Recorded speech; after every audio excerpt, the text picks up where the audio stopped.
السلام عليكم الحباب ديالي، غنوجد معكم ان شاء الله واحد الكيكه كتجي رائعه بالشوفان. المهم تجي رائعه بزاف.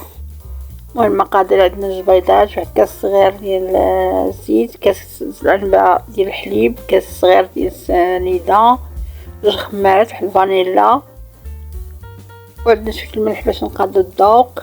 المهم شديت هنا تفاح وزبيبه مع شويه القرفه وشويه الماء، شويه 2 معالق ديال السنيده، وزدت معاه غنزيد معاه معلقه ديال الزبده صغيره، وغديرو فوق البوطون خليه يطيب مزيان، يعني بحال يتعسل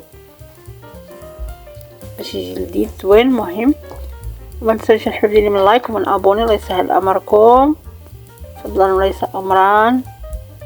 المهم غنخليوه يتعسل. غنزيد معلقه ديال الزبده صغيره اللي قلت لكم، وغادي نخليه يطيب مزيان، وغادي نبداو ان شاء الله نقادو المقادير الاخرين.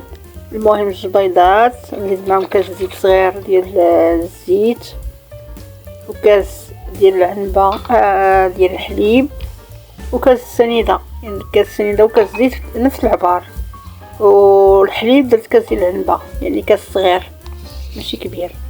ندير هذيك الفانيلا حتى هي، وغادي نضرب الخليط مزيان، نخدمو مزيان، وعاد نزيد سميتو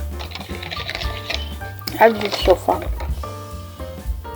بعد ما خدمته مزيان دابا غادي نزيد الشوفان درت 4 ديال الشوفان، كاين نص كيلو كاين 4، يعني 4 نديرو، و2 خمارات. المهم غنخدموها مزيان، ونقاد الطاوله نديرو فيها شويه الزيت وشويه الطحين، وغادي نديرو فيها.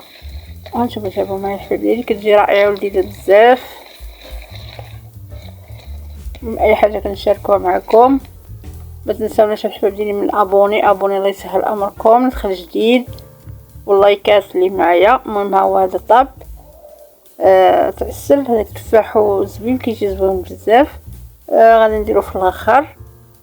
المهم هانتوما ها هو، هيا خرجته من الفران، كتجي رائعه وهشيشه وزوين، كتجي رائعه وهشيشه ولذيذه بزاف. المهم نتمنى تعجبكم، ولا عجبتكم ما تنساوش من ابوني ولايكات وبارطاجيو مع الحباب ديالكم. وراه كتجي خفيفه وزوينه. هذا الشوفان راه صحي وبصحه وراحه، وشكرا والى